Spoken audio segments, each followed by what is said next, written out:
also count it a joy and a privilege to be here in honor of Mr. Keightley and to speak on behalf of the players. Mr. Keightley, we probably, as players, told you thank you a few times, but definitely didn't tell you thank you enough times. And tonight I just want to tell you thank you for several things. First thing I want to tell you thank you for was for stale moon pies, for the treadmill experience, and for teaching me how to pin up my practice bag. In the summer of 1993, I arrived on campus at the University of Kentucky, and like all players, just immediately connected with Mr. Keightley, not because of anything that we did as players, but because of everything he did as himself. Right away, I found out about Mr. Keightley's stash of candy and snacks and pop and Gatorade and water. Rodney Dent was a senior on the team my freshman year, and his nickname, as you remember, was Moon, because he liked moon pies. So Mr. Keightley immediately went out and got some moon pies for Moon.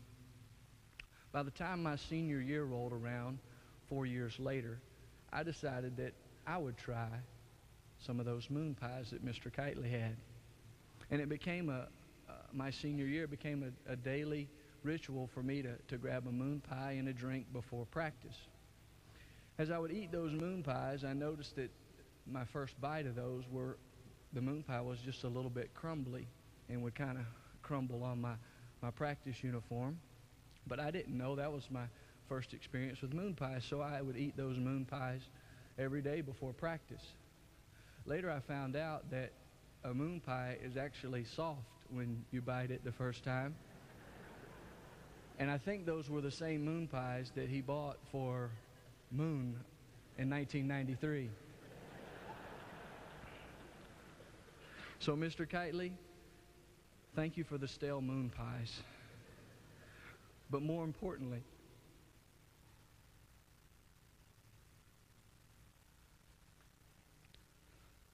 thank you for being so prepared for all of us that weren't prepared.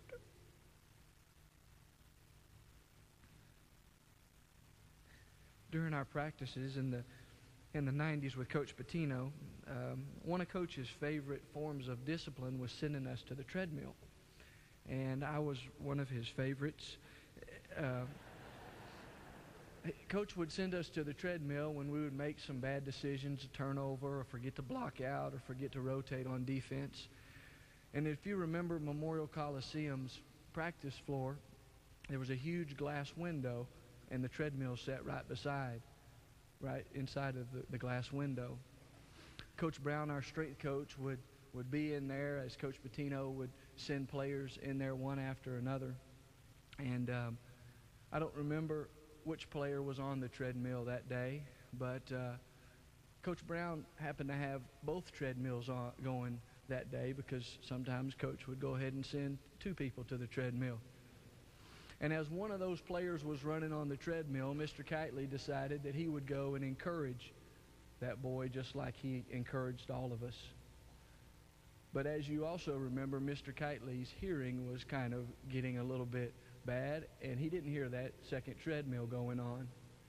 So he stepped on that second treadmill, and it spit him right out the back. But thank you, Mr. Keightley, for encouraging all of us when we were down. When I first arrived at the University of Kentucky, I learned about our practice bags. And our practice bags were blue mesh bags, and they had these great big safety pins on there with our number on them.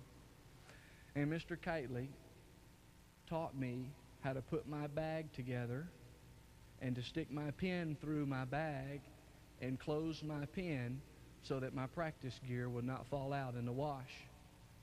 Now, you may think, well, why do you need to teach an 18-year-old boy how to do that? But the managers could attest of how many of us players just don't know how to do something simple like that.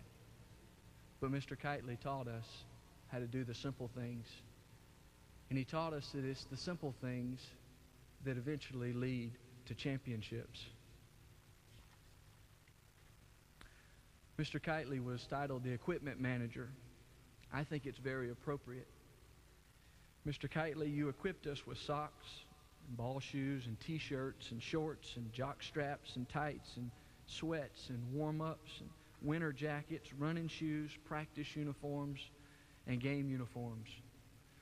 But more importantly, you equipped us to work hard, treat people the right way, to be prepared, to love what we do, to carry ourselves with class, to win championships in life, and to play with passion and to live with passion.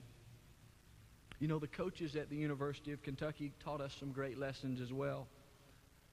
But they had things like video equipment and weight rooms and scouting reports and preseason conditioning and phenomenal assistant coaches and technology. Mr. Keightley didn't need those things to teach us.